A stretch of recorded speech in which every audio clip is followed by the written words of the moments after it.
Purchasing an IP camera nowadays is a difficult task. Well, para sa akin, in my case. Not because it's hard to find one, but because of the question of which is more reliable. Luckily, I bumped into something worthy of trying, and it has a good reputation for cloud or IP cameras. And this is the brand TP-Link. TP-Link has been in the industry since the 1990s. Una ko itong nakilala sa mga wireless routers and modem back in the day. And now, currently, they have different categories of consumer electronic products in the market na rin. Kagaya ng smart home, smart bulb, meron na rin silang robot vacuum, and anything na may kinalaman sa AIoT or IoT. Bibigyan ko muna kayo ng disclaimer, this is not a sponsored video. But because of this background ng TP-Link sa market, ito ang isa sa mga reason kung bakit gusto kong subukan ng ilan sa kanilang mga produkto or product lineup when it comes to cloud cameras. Well, what I have here is an indoor cloud camera of TP-Link na TC70 model. Ang TP-Link TC70 is a pan-tilt home security Wi-Fi camera. It offers several features for monitoring, especially for your home. I listed down some important features that I can share with you na pwedeng makatulong kung kayo ay bibili ng TP-Link TC70. Umpisahan natin sa high definition video. Ang TC70 ay kaya mag-record ng footage in clear 1080p resolution, and not just on the onset, even when zooming the live footage from the camera. This will be beneficial especially if you want to get clear details of the area or place that you are monitoring. Meron din itong pan and tilt feature.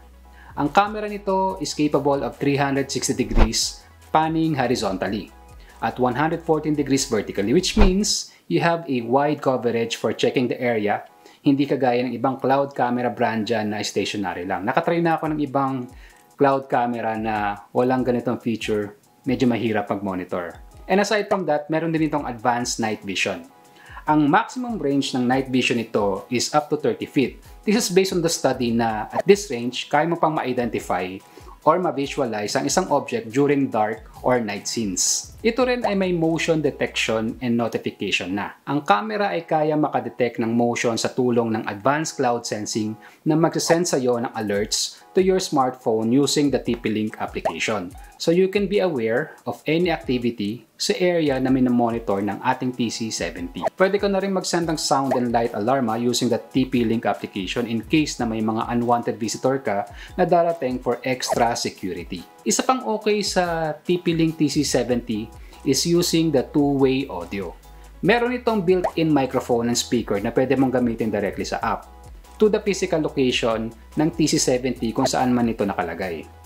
Very helpful ito kasi in case you want to communicate directly sa person sa nakikita mo sa camera. In case of emergency, na pwede mo siyang tawagan kagad using the application. At kung nag-worry ka sa storage capability ng TC70, better not kasi kaya naman ito mag-store ng up to 128 GB of footage basta gumamit ka lang ng micro SD card, which is equivalent to approximately 16 days of continuous recording as advertised. The camera can be easily set up and controlled through the TP-Link application using your smartphone or tablet. Hindi pa nga lang pwede sa desktop or laptop, pero sana in the future, magkaroon na rin. So yun, ito po ang ating TP-Link TC70. Sana po ay nagustuhan nyo ang ating brief review ng TC70.